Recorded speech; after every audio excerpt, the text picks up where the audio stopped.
예, 케빈의 미국 부동산 이야기 유튜브 예, 채널 예, 운영하고 계신 케빈 대표님 모시고 미국 부동산에 대한 이야기를 조금 나눠보려고 합니다.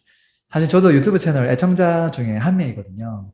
그 올려주신 영상들 제가 거의 다 봤었고요. 꼭 한번 초대하면 좋겠다라고 생각을 했는데 이번에 또 기회가 되어서 너무 또 즐겁고요. 좀 궁금한 점 좀 많이 여쭤보고 싶었어요. 예, 예. 최대한 열심히 설명해 드리겠습니다. 그 이제 첫 번째로 좀 준비한 질문이 뭐냐면요. 미국에 대한 이해도가 너무 없는 분들이 많을 것 같아서 제가 기초 질문 몇 가지만 드리고 시작해 네, 볼게요. 좋습니다. 우리나라 같은 경우는 지역을 구분할 때 서울, 그리고 네, 땡땡구, 강남구 이렇게 구분하고 동까지 들어가잖아요. 네. 근데 미국 같은 경우는 시작하자마자 주로 시작하죠, 주. 그렇죠. 왜냐하면 이제 여기가 이제 51개 주가 있기 때문에 네, 그리고 주가 뭐 웬만한 나라보다 큰 그런 주도 있기 때문에 네, 사실은 주로 시작을 하고요. 그다음에 네, 주 밑에 네. 카운티라는 게 존재합니다. 아, 카운티가 좀 쉽게 설명을 드리면 한국으로 따지면 무슨 경상남도, 뭐 네. 전라남도 이런 식의 사이즈를 보시면 될 것 같아요. 아, 예, 그래서 네. 캘리포니아에는 34개 주가 있습니다. 아, 34개 카운티가 있어요. 죄송해요. 예, 카운티가요? 예, 34개 카운티가 있어요. 그래서 그 네, 카운티 안에 이제 예를 들어 도시가 또 들어있는 거예요. 네. 그러니까 이제 많은 분들이 혼동하시는 게 LA 시티 안에 LA 카운티가 있다고 생각하시는데 그게 아니고 LA 카운티 내에 LA 시티가 있는 거예요. 그런 거죠. 예, 네, 그렇기 네. 때문에 그 LA 카운티 안에만 해도 시리가 48개인가가 있어요. 그 중에 하나가 LA 시리예요. 그런 거죠. 사실 이게 네, 1단계, 2단계, 3단계, 4단계가 있는데 1단계랑 3단계를 막 섞어서 이야기하기도 하고 뒤집어서 이야기하기도 하고 그런 것 네. 같더라고요. 그런데 이게 이제 뭐 예를 들어서 LA 시티다 그러면 서울시 정도 사이즈는 안 되고요. 네. 어떤 도시는 한국의 뭐 강남구나 서초구 정도를 포함한 정도밖에 안 되는 도시도 있어요. 아, 예, 그렇게 왜냐하면 이제 거기보다 더 아주 이렇게 세부화되게는 행정 체계를 안 만들어 놔가지고요. 네. 도시가 제일 낮은 단계예요. 아, 그러면 그 도시 아래 우리나라처럼 구나 동이 없나요? 없어요. 예, 없습니다. 예, 그래서 네. 미국은 구분하는 게 처음에 미국이 들어가고요. 그 네. 다음에 캘리포니아나 뭐 네바다나 애리조나나 그런 이제 쉽게 얘기하는 주가 들어가고 그 네. 다음에 카운티는 표기하지 않습니다. 아, 표기하지 않지만 이제 저희들이 알 때는 어디 어디 카운티라는 게 이제 저희 마음속엔 다 알고 있고요. 그 아. 안에 도시가 들어있고 이제 도시가 제일 마지막에 행정 단계인 겁니다. 미국의 행정에 대해서 이제 조금 이해했습니다. 예, 미국 부동산하고 한국 부동산, 어떤 것은 같고 어떤 것은 다르다라는 테마로 제가 질문들을 조금 준비했거든요. 한국 같은 경우에는요, 최근 5년 동안 상당히 많은 도시들이 가격이 많이 오르고 있거든요. 사실 상당히 많이 올랐어요. 서울도 예, 많이 예. 올랐고, 미국은 어떤가요? 지금 현재 글쎄, 시점 말고 좀 예. 길게 놓고 봤을 때 어떤가요? 한 10년 동안 놓고 봤을 때. 한 10년 정도를 제가 말씀을 드리자면 네, 평균 1년당 한 5% 미만으로 올랐어요. 네, 그러니까 어떤 도시는 오르지 않은 도시도 있고 네, 많이 오른 도시 정도는 한 5% 정도. 네. 근데도 미국에서 느끼는 사람들은 5%만 올라도 굉장히 많이 올랐다라고 생각들을 해요. 아, 그런데 특이하게도 2020년 팬데믹을 지나면서 네, 현재 2021년을 정점으로 찍는데 미국 전체 평균은 18%가 올랐고요. 네. 한 해 캘리포니아는 동안요? 13, 예. 아, 캘리포니아는 13%가 올랐습니다. 아, 그래서 미국 전역으로 따지면 캘리포니아가 가장 많이 오른 도시는 아니에요. 네. 왜냐하면 캘리포니아 자체가 미국 내에서도 집값이 높은 지역이거든요. 예, 네. 이게 이제 미국 내를 평균을 냈기 때문에 그런데 그래도 여기에 계시는 분들은 뭐 13%, 15% 올랐다라고 얘기하면 굉장히 놀라죠. 왜냐하면 10년 주기로 봤을 때 평균 5%가 가장 높게 올라간 그런 뭐 한 포인트인데 1년 사이에 뭐 13에서 15%가 올라갔으니까 여기에서는 뭐 진짜 뭐 연일 뉴스에 보도가 될 정도로 그런데 아, 제가 이제 미국에서 부동산을 지금 12년째 네, 풀타임으로 하고 있어요. 네, 이제 풀타임으로 제가 일을 하면서 느끼는 건 뭐냐 하면 이제 여기는 사실 그렇게 5%씩밖에 오르지 않는 소폭 오르는 그런 상승세를 가지고 있기 때문에 미국에 있는 사람들은 이 부동산을 투기로 생각을 안 해요. 네. 투자로 생각을 해요. 아, 장기적인 투자로 생각을 하지, 예를 들어 뭐 집을 샀다가 몇 년 만에 팔았는데 뭐 2배의 마진을 남긴다, 이런 집은 없어요. 아, 전 미국에 없어요. 네, 네, 예, 이제 그렇기 때문에 조금 개념이 다르다고 봐야 되고요. 그래서 좀 그 미국 부동산 시스템은 한 번 가지고 오랫동안 그 집에 유지를 하거나 그 주택을 계속 보유하게끔 만들어 놨지, 네, 단기간에 팔고 사게끔을 만들어 놓지 않았어요. 그 이유가 뭐냐면 좀 전에 말씀드린 대로 올라가는 폭이 낮기 때문에. 네. 그게 만약에 변동이 심하면 이 주택 시장마저 투기 상품으로 바뀔 수가 있잖아요. 그런 그렇죠. 걸 정부 자체에서 박아 놓은 거예요. 아, 그런데 2020년, 2021년을 돌면서는 막 10%가 올라갔으니까 여기 네. 있는 사람들은 굉장히 놀라는 거죠. 야, 이 집값이 어, 너무 많이 올랐다. 근데 한국으로 따지면 사실 좀 말도 안 되는 10%밖에 안 올랐으니까. 예를 들어 10억짜리 매물이요, 네. 11억 5천 됐다고 보시면 돼요. 아, 그게 지금 제일 많이 오른 가격이라는 거예요.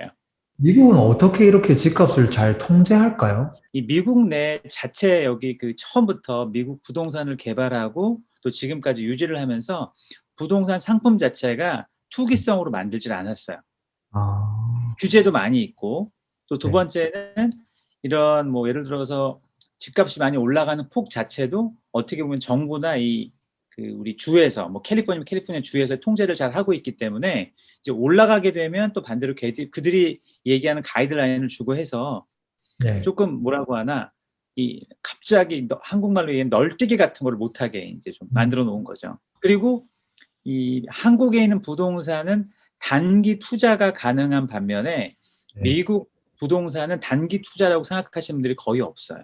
음, 최소 중장기 플랜을 보고 계시기 때문에 사실은 한 5년 가지고 있으면 네, 사실 부동산을 갖고 있는 사람한테는 큰 돈이 안 돼요. 오르긴 올랐겠죠. 뭐 네, 네. 제가 말씀드린 매년 뭐 3%, 5% 올랐으니까 그 정도의 뭐 시세 차익은 볼 수가 있겠지만 5년 지났다고 해서 뭐 갑자기 제 집값이 만약에 뭐 10억짜리가 15억 되거나 그러지 않거든요. 근데 한 10년 갖고 있으면 이제 한 10억짜리가 15억 됩니다. 이제 그렇긴, 그런 걸 생각을 하고 있어요. 왜냐하면 이게 미국 내는 뭐 전세 제도가 없잖아요. 네. 다 월세밖에 없기 때문에 여기에서는 그 월세로 얼마를 내느냐에 따라서 또 집값도 여러 가지 그 가격 형성이 바뀌거든요. 네. 그 렌트가 갑자기 막 급격하게 오르지 않기 때문에 집값도 그런 영향을 좀 받는 것 같습니다. 또 궁금한 게 한국인 같은 경우는 사실 한평생 꿈이 내 집 마련이거든요. 저는 미국인들의 심리도 그런 부분이 있는지 아니면 어, 그냥 차라리 내 집 마련보다는 아니 렌트가 있는데 왜 굳이 내 집 마련을 해? 그런 생각이 강한지 그게 좀 궁금합니다. 제가 두 가지로 설명을 좀 해드릴게요. 네, 첫 번째, 전형적인 미국인들을 보자면 이제 이 네. 사람들은 여기에서 태어나고 자랐어요. 그렇기 때문에 집을 거의 물려받은 경우가 많아요. 아, 근데 이민자인 저희들은 물려받을 재산이 없었잖아요. 네. 그렇기 때문에 특히 이제 한국 분들은 이제 부동산 욕심이 많으신 거예요. 아, 예, 이제 그런 점이 좀 있고요. 또 그래서 이제 미국 사람들은 아, 내가 내 집을 갖고 있는 거에 대해서 그냥 이게 뭐 이게 대단하다, 뭐 내가 내 집을 꼭 가져야 되겠다, 이런 생각들은 없어요. 늘 아, 가지고 있었던 거니까. 네. 그런데 요즘 젊은 미국 사람들은 만약에 내가 집 살 돈이 준비가 되었다라고 따지면 집을 산다기보다는 주식 쪽에 많이 좀 가는 편들도 있어요. 어, 예, 예. 그런데 이제 한국 분들 같은 경우는 조금 제가 봤을 때는 주식에 투자하기보다는 그래도 좀 미국에서 정착하고 싶어 하기 때문에 집에다가 포커스를 두고 하시는 경우가 좀 더 많고요. 아, 예, 그래서 그 제가 늘 손님들하고 이렇게 상담을 해보면 저희 같은 경우는 이민자로 미국에 왔고 또 어떻게 보면 이방인으로 살아가는 거잖아요. 그래서 음, 심리 자체적으로 내가 어디엔가 뿌리를 내고 정착하고 싶어하는 마음들이 많이 계세요. 그게 아, 첫 번째가 이제 집을 소유하는 거죠. 네, 네. 네, 이제 그런 부분이 있기 때문에 조금 미국의 전체적으로 설명을 드리기보다는 좀 이제 이런 부분이 틀리다라고 말씀드릴 수 있을 것 같습니다. 그런데 이제 한 가지는 뭐냐면 저희가 평균을 내봤거든요. 네. 실질적으로 미국에서 집을 갖고 있는 사람들은 전체 인구의 30%밖에 안 돼요. 그거밖에 안 돼요? 예. 그런데 제가 말씀드린 이 30%가 제가 말씀드린 대로 부모님한테 물려받아서 집을 소유한 사람들도 있고 또는 네. 자기들이 열심히 노력을 해서 집을 가진 사람도 있고 나머지 70%는 네. 원래 처음부터 이민을 왔거나 여기 생활 자체가 집을 살 수 없는 여건에 있는 사람들이 많아요. 예를 들어서 뭐 불법 체류자라든지. 네. 그리고 이제 미국 내에서는 사실 인구의 한 50%가 거의 멕시칸이라고 보면 돼요. 네. 이 멕시칸들이 거의 인제 3D 업종에서 많이 일을 하기 때문에 이제 이런 친구들은 집에 대한 뭐 가치나 이런 걸 생각하질 않아요. 왜냐하면 그냥 오늘 하루 벌고 내일 하루 쓰고 뭐 이런 생활에 계속 만족돼 있기 때문에. 근데 제가 지금 말씀드리는 분들은 뭐냐? 미국에서 태어났거나 또는 네. 미국에서 정확한 신분을 가지고 정확한 직장을 가지고 있는 사람들은 자연스럽게 집을 얻게 되는 게 그냥 좀 쉽게 할 수 있다라는 거죠. 예. 그러면 집을 살 때 대출도 많이 하죠? 대출 많이 하죠. 서울 같은 경우는 40%밖에 대출을 안 해주거든요. 집값에. 미국은 집 네. 대출 상황이 어떤가요? 미국은 사실은 뭐 한국처럼 규제가 막 바뀌진 않아요. 네. 거의 뭐 10년 전이나 지금이나 같은 패턴을 가지고 있는데요. 여기는 뭐 최대는 95%까지도 융자를 해 줘요. 와. 예. 그런데 이제 5%만 가지고 집을 살 수는 있겠지만 나머지 95%를 융자를 받을 수 있는 내 소득이 확실하게 증명이 돼야 돼요. 아. 대신에 한 가지가 뭐냐면 그렇게 이제 그 융자 금액이 많아지면 은행이나 많은 인제 그 채권자들이 좀 리스크를 가질 수 있잖아요. 네. 그래서 보험을 들게 해 놨어요. 아. 그게 이제 융자 보험이라는 거거든요. 그래서 그 융자 보험료를 또 이제 내야 집을 사는 돼요. 구매자가 내게 돼 있는 거예요. 그래서 사실은 내가 원래 내야 될 그 모기지보다 그런 보험까지 포함이 되니까 더 돈이 많이 늘어나겠죠. 네. 그래도 집을 사려고들 하는 거예요. 근데 사실 대출을 그래도 본인이 하고 싶은 내가 소득이 확실하다면 하고 싶은 만큼 대출을 할 수 있고, 그리고 집을 네. 사면 그래도 이게 가격이 뭐 엄청 폭락하거나 단기간 내에 그런 게 아니라 안정적으로 올라가니까 되게 마음 편하게 집을 살 수 있을 것 같아요. 그렇죠. 그리고 또 하나는 네. 사실은 전세가 없기 때문에 여기 모든 사람들이 집을 갖지 않은 사람들은 매일 월세를 낸다는 얘기예요, 매달. 그죠? 예, 월세도 비싸잖아요. 그 월세는 예, 월세가 인제 쌓이는 돈도 아니고 다 없어지는 돈이기 때문에 네. 한 10 년만 사실은 월세를 살면 네. 요즘 평균 4인 가족 그냥 저렴한 그 렌트가 한 3,000불 하거든요. 네.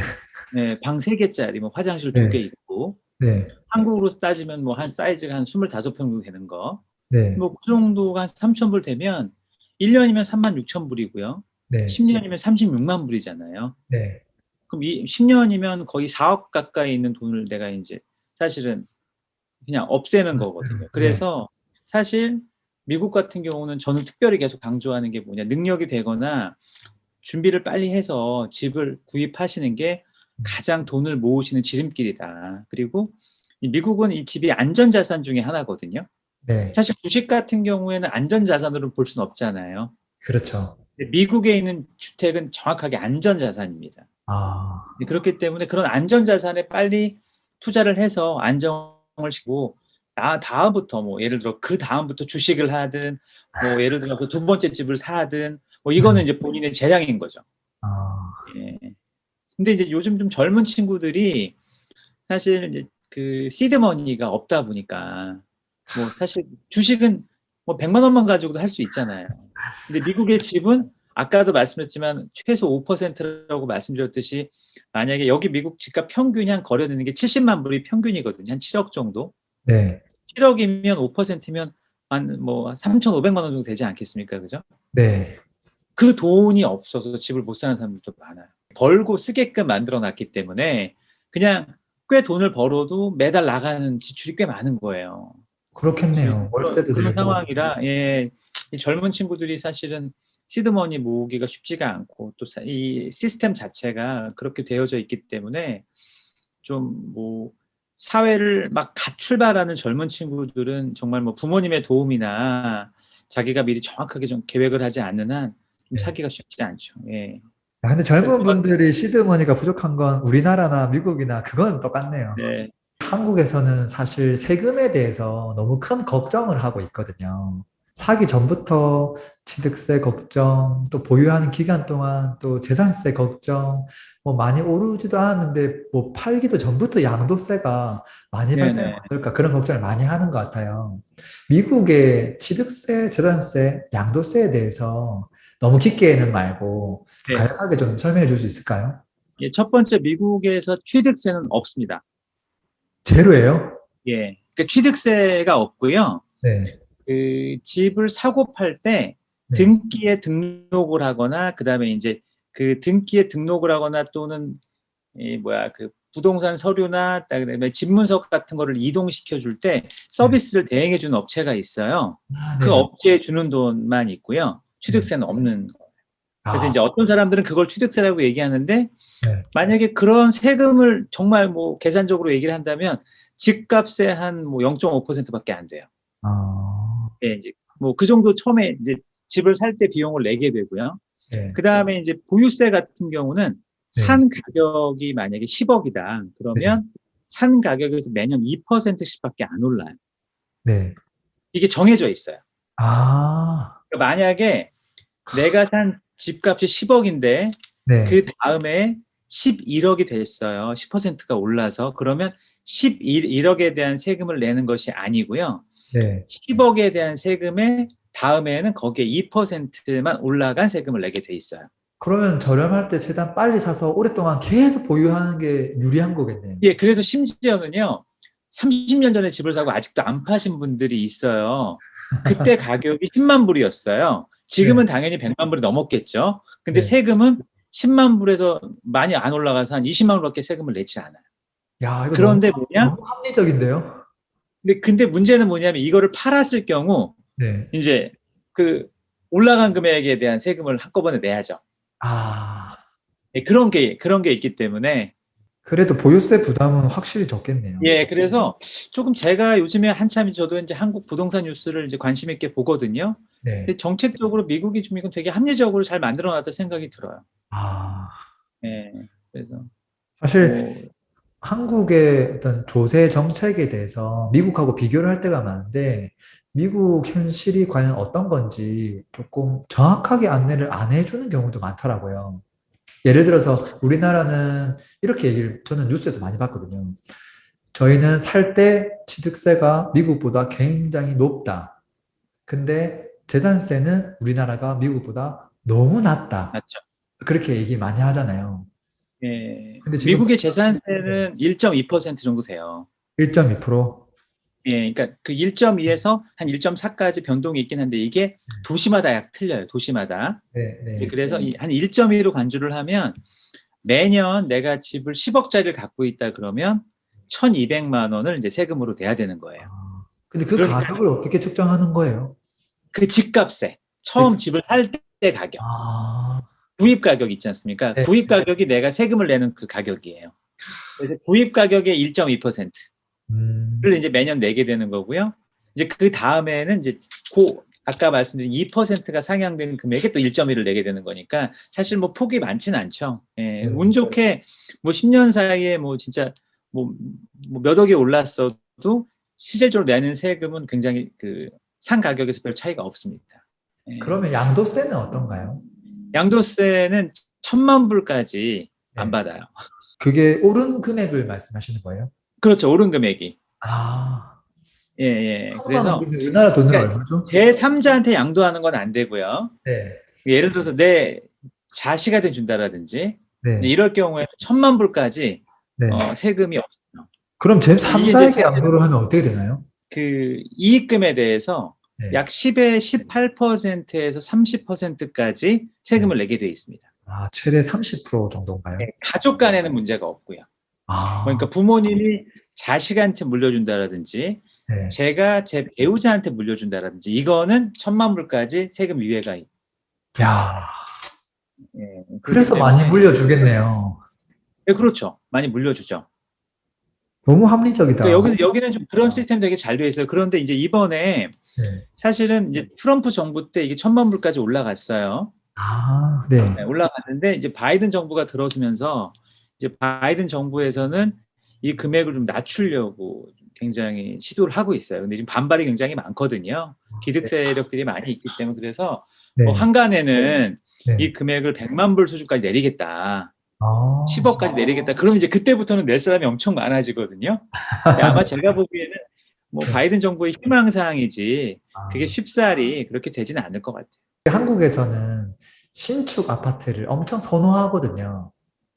무조건 새 거. 오래된 거는 네네. 아이고 못 들어가겠어. 이제 그런 경향이 너무 네. 강한데 미국은 사실은 뭐 아파트보다는 주택이 위주잖아요. 오래된 주택도 뭐 선호도가 있나요? 인기가 있나요?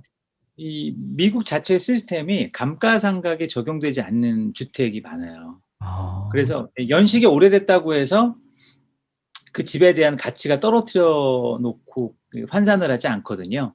네. 그래서 뭐 예를 들어 우리가 비근한 예로 코리아타운 같은 경우는 아직도 100년 된 집들이 많아요.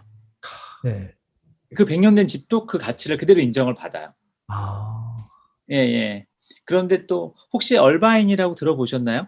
너무 잘 알죠. 네. 예. 얼바인 같은 경우는 새로 도시를 개발했어요. 그래 네. 가지고 제일 오래된 집들이 한 1980년대 집들이 시작이고요. 아, 네. 지금 뭐 새로 생긴 집들 뭐 실시 뭐 지어진 지 10년 내외의 집들이 굉장히 많거든요. 네. 근데 얼바인 같은 경우는 또 사람들이 인제 새 집을 선호하죠.